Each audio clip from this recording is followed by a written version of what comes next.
Dr. Miguna has sent a strong message to President William Ruto following the massive anti-finance bill protests that were witnessed across the country yesterday. Well, let's get into the details. What's up, good people? Welcome to my channel. Thank you so much for clicking. If you're new here, please consider subscribing. Road to 2,000 subscribers. If you're coming back, thank you so much for your support. Always like, comment, and share. Don't forget to follow me in my socials at Nancy Calvins KE. President William Ruto addressed the nation yesterday evening after the massive protests that were witnessed across the country.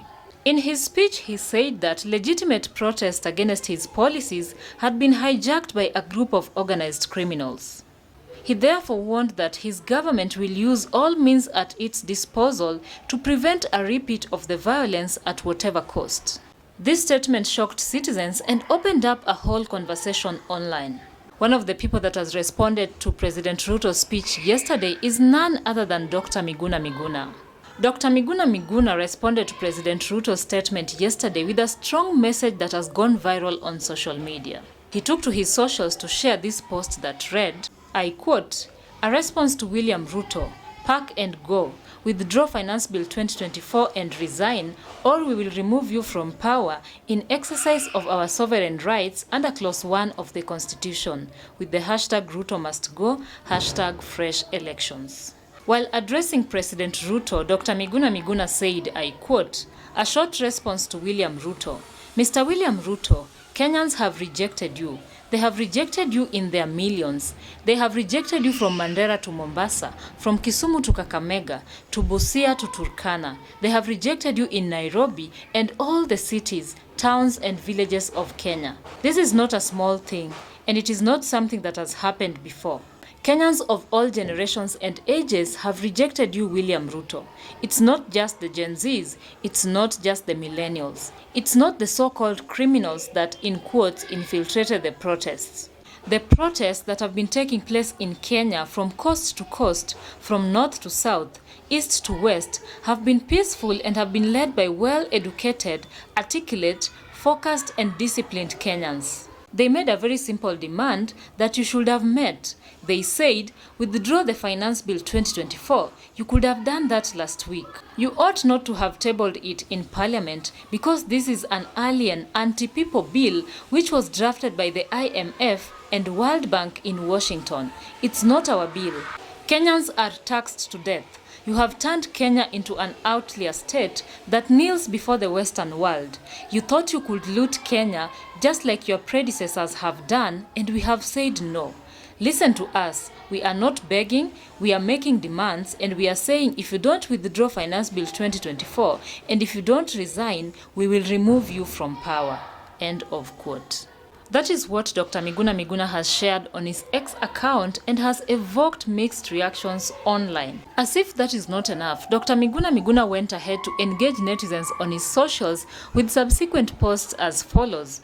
I quote, "Tomorrow, Thursday, 27th June 2024, Ruto must go." Another post he shared that said, I quote, "Gen Zs and millennials have permanently engraved June 2024 as Kenya's Revolutionary Month. We and future generations must celebrate June as the month Zakayo's tree of impunity was cut down. Viva."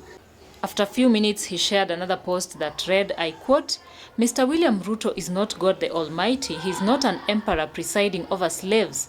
Ruto has no power under the Constitution to impose martial law and a state of emergency. Parliament cannot meet in darkness to facilitate Ruto's illegal orders. Because he has refused to listen to the country, he has refused to withdraw the punitive Finance Bill 2024 and has resorted to abductions and mass murder of citizens. Kenyans must turn out in their millions and show Zakayo that the country belongs to all of us. Not to him, the IMF, World Bank, his cronies or America. This is our country. Ruto is not above the law. The time has come for him to resign or be removed. Hashtag Ruto must go." In another post, Dr. Miguna shared, I quote, "Zakayo, withdraw Finance Bill 2024 in total and resign. No going back, forward march. Hashtag Ruto must go, hashtag withdraw Finance Bill 2024 and resign."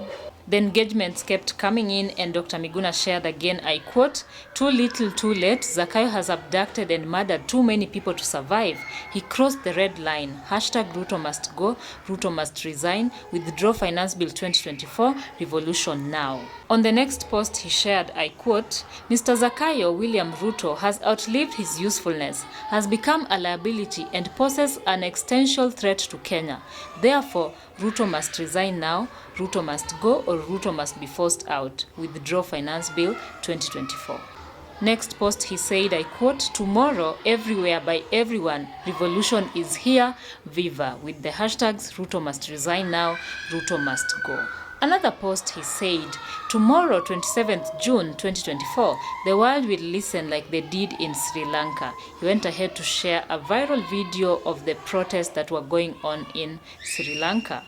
Next post he said, I quote, "Kenyans are not going to endure more pain under William Ruto and the Kenya Kwanza maniacs up to 2024.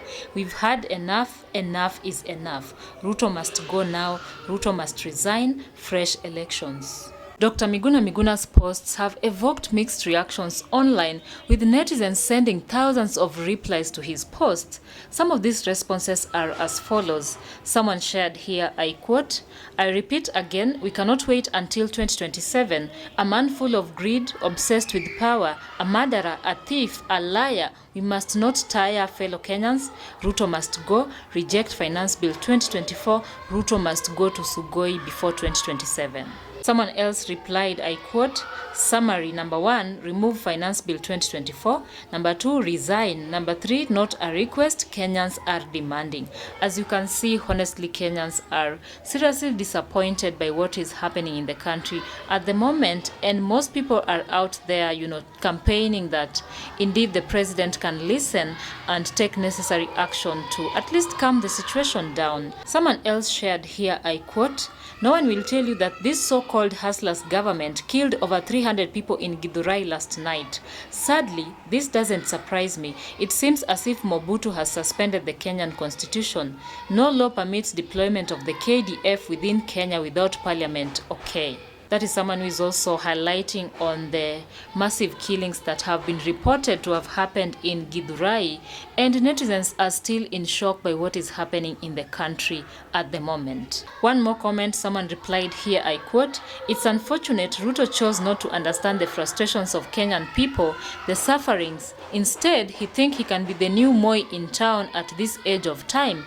Watu sio wajinga bwana. Ruto must go."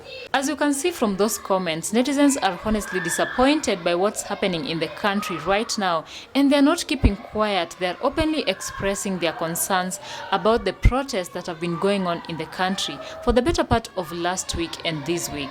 We also know that several people lost their lives yesterday in the massive demonstrations across the country. However, the Gen Zs and the millennials and even netizens at large have promised that even the demonstrations scheduled for tomorrow, they will still happen as planned before.